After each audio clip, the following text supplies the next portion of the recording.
Halo sobat channel Rifki Albani. Kali ini kita ada kerjaan di Pondok Pesantren Darussalam Tasikmalaya ya.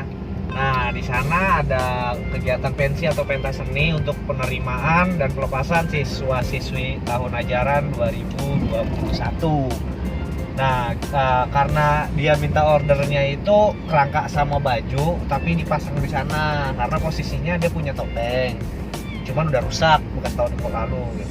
Nah, kita sih nggak masalah ya kalau masih area Pulau Jawa gitu, kita mungkin usahain. Kemarin juga dari kemarin sih memang pondok pesantren mulu, dari Gontor Sulawesi, terus pondok pesantren di Serang Banten, Rangkas Bitung, pondok pesantren semua. Tapi ini terjauh nih, Tasikmalaya.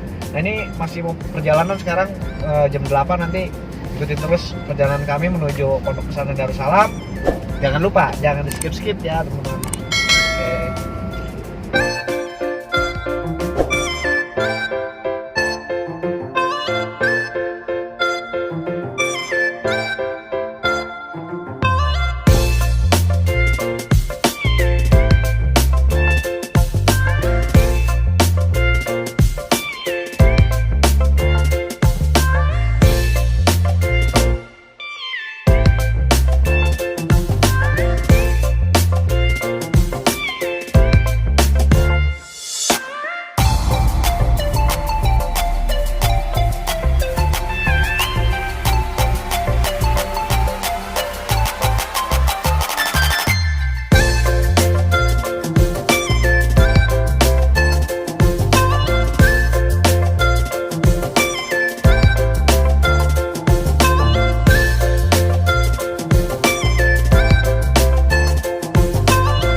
Di Purbalenyi nih ya kan, baru masuk tol Kaliurip.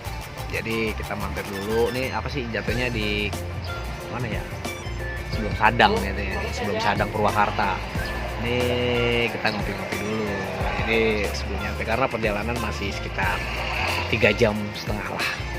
Alhamdulillah tadi di Cikampek nggak terlalu macet, cuman macetnya di arah tol Kebonjeruk sampai menuju Semanggi.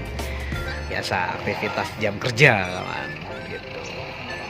Bang Rifki ngikut, Bang Rifki ngikut dia.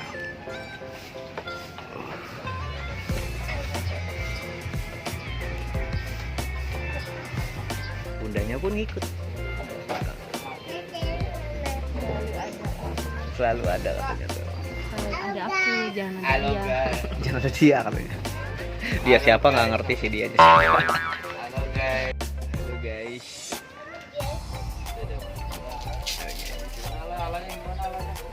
Apaan mau kemana? Apaan mau kemana? Ini jauh bener ke Purbalenyi. Ini bambunya yang kemarin saya bilang teknik sambung, ini penting banget kalau untuk pengiriman keluar daerah. Nah, jadi itu di belakang ada ijuk, lingkaran, terus kita kasih bonus tehian, tuh tehian. Ada tehian ya. Kelihatan di sini. Tuh ada baju-baju juga. Tuh ijuk, tinggal pasang. Oke sobat, kita lanjutkan perjalanannya kali ini karena masih sampai di Purbalenyi, jadi kita lanjutkan perjalanannya ya.